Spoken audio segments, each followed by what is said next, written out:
use the same tools as you would if you were doing an under cabinet mount. First, you're going to want to find a location for maximum convenience. For me, that's going to be over my workbench because that's where I do most of my gardening work.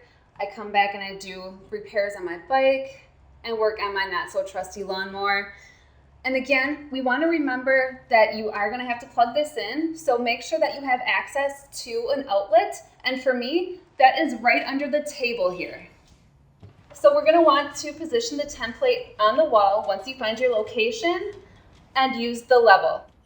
Once you have it to a spot that is level, you're going to secure that tape and you're ready for the next step. Now we're ready to drill our 1/4 inch holes with the 1/8 inch drill bit.